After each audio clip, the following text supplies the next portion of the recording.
Hello folks, and welcome to an inkdependence.com brief video review and water drop test. This time we have Toucan's Bright Green. This is another one of those Toucan colors that I got from the Anderson Pen Company.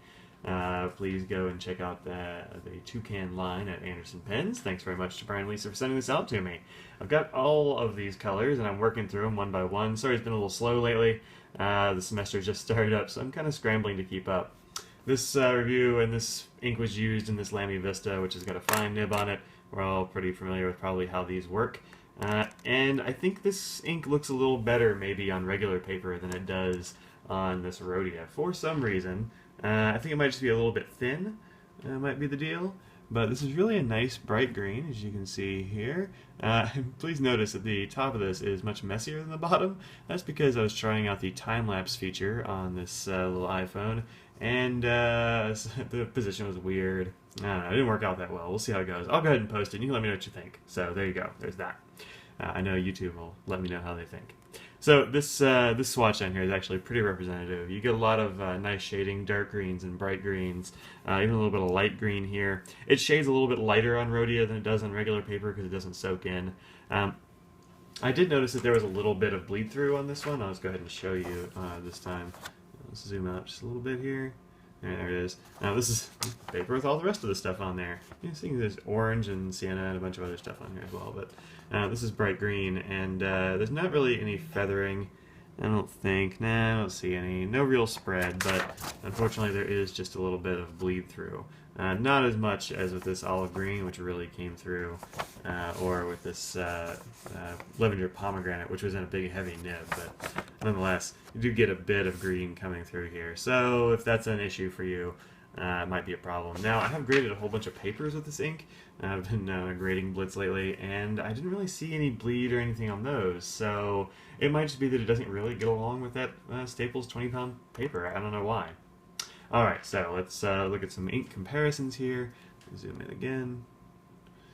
And there we go. So here you can see we've got the bright green and Cacao de Brazil from J. Herbin, which I really like. It's in this pen right now. It's kind of a, I don't know, a brownish gray ink in an orange pen. It's very, very pleasant.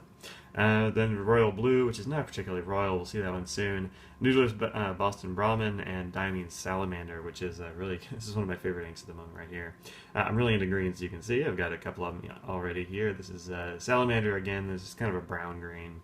But I really don't have anything in my collection that really gets to this bright, fresh green color.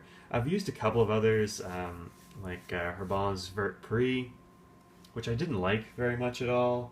I'm pretty sure I've reviewed that already. It probably has gone up.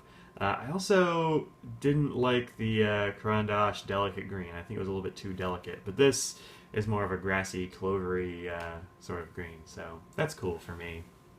Alright, let's see what it does underwater. Now, the other toucans that I've tried have run screaming from even the merest hint of water. So we'll see what happens here. I don't expect a whole lot of resistance. And as you can see, the green is coming right up there. That's nice. So let's go ahead and mop that up. There's a clean corner. There's one. Yeah. And yeah, it just kind of goes away. So these Toucan inks, while they're very cool, they do have some neat features. They have good colors and that sort of thing, but they're also mixable. So you can mix them with each other without worrying about your pen turning into a block of rock, as sometimes will happen, or having like weird clogging from precipitate. You won't have that here, but as a result, I think these inks are all a little bit light, and they're all a little bit, well, terrified of water. I don't know what that is, but they are not water resistant at all. I mean, look at that, there's nothing left. Alright, so, folks, this has been Toucan's Bright Green. I am Mike. This is inkdependence.com. If you'd like to see the full review with lots of close-up pictures and all that sort of jazz, please go over to inkdependence.com. And if you'd like to support the Ink Dependence effort, remember this is an effort that is supported by viewers like you. I don't do advertisements, but I do have a Patreon site. So if you go to patreon.com/inkdependence, you will find my Patreon site, and it'll tell you how you can sign up to be a patron. Trust me, every little bit does help. So thanks very much, and I'll see y'all later.